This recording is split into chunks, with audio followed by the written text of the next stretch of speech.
It's time for a STEM chat on relative dating. Today, let's talk about some rocks.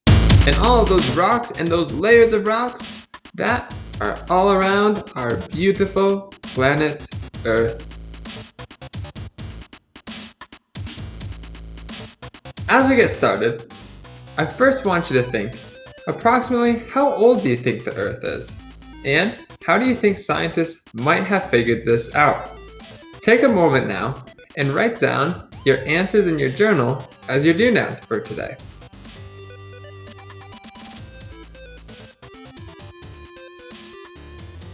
One of the techniques that scientists use is a technique known as relative dating. Who is the oldest?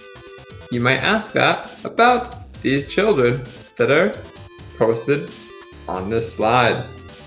It might be easier to tell. You might take a look at how much hair they have, how big they are, or maybe the types of clothing that they're wearing. All of these could indicate to you who is oldest. However, we might not know this for sure. In relative dating, scientists are going to be estimating age based on position. And there's going to be three main laws that they follow. The first law, the law of superposition. It's a superposition. Taking a look at the picture that's on this slide, we have letters A through G, and each one of these represents a different rock layer on the surface of the Earth. So you might ask yourself, which layer is the oldest? Or which ones were there first? How might you know this? Pause for a moment and have a discussion with your classmates.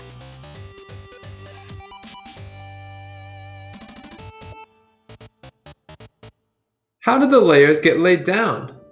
If we take a look here at that first image from the top, we have time 1 where a layer of sediment is deposited into a lake horizontally. Again, horizontally is from left to right. In the second image, we have time 2 where later in time a second layer is deposited on top of the first. And then lastly, in that bottom image, we have time 3. Even later in time, a third layer is deposited on top of the first two.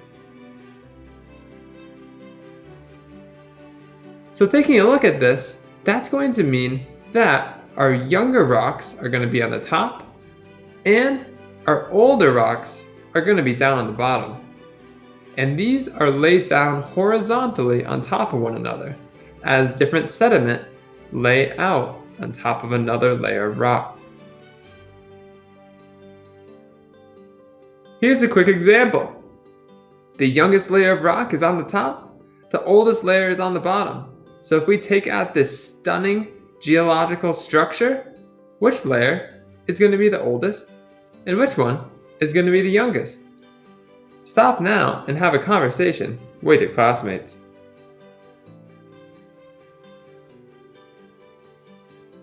Hold up! What do we do now? These rocks are not laid down horizontally. So, which one do you think is the oldest and which one do you think is the youngest? Let's stop for a second and let's talk about this.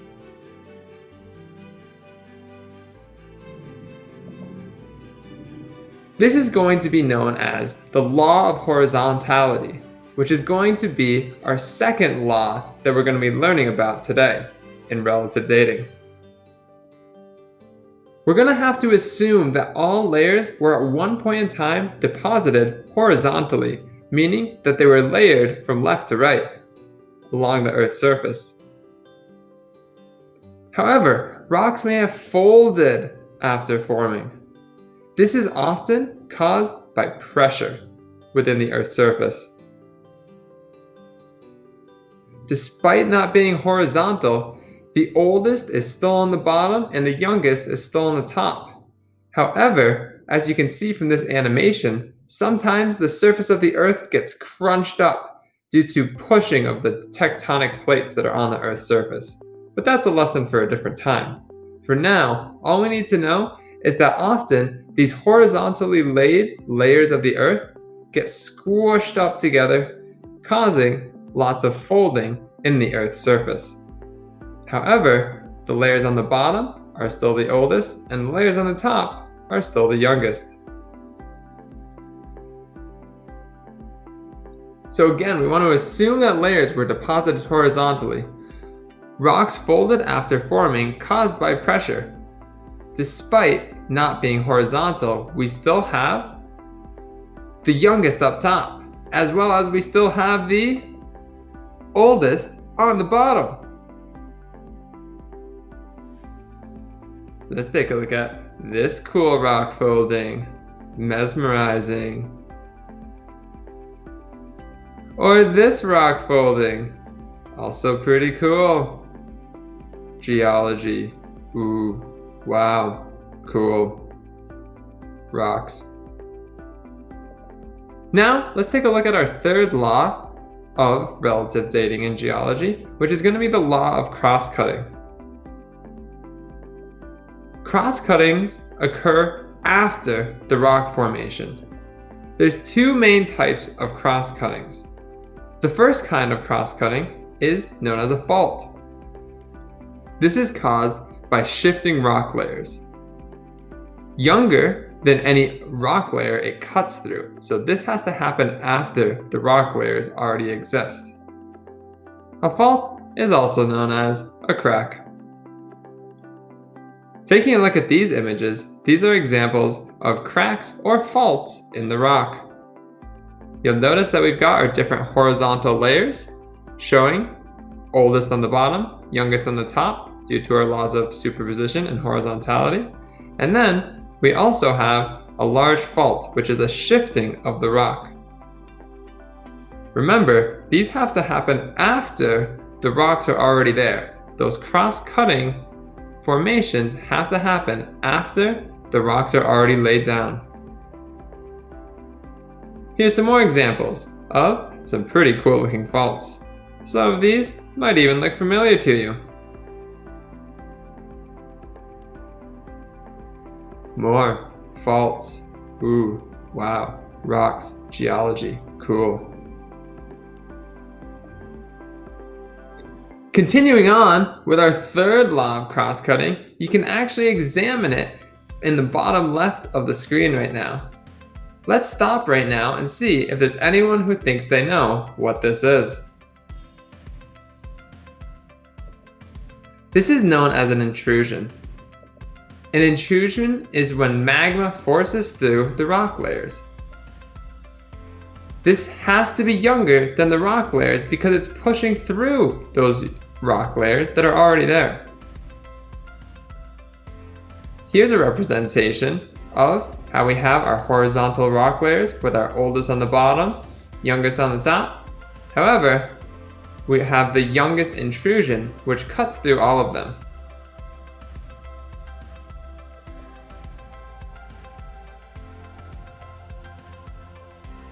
Here's another example of some intrusions where magma is pushing through those layers of rock. Here's another with a beautiful blue sky in the background. And here's another. Now, utilizing all three of these laws of relative dating, we can start to age or relatively date the different rocks that we have, or the different rock layers. So let's take a look at this example here. Which layers do you think are the oldest? And which layers do you think are the youngest? Let's pause here, and how about you write down in your journal which layers you think are the oldest and which ones you think are the youngest.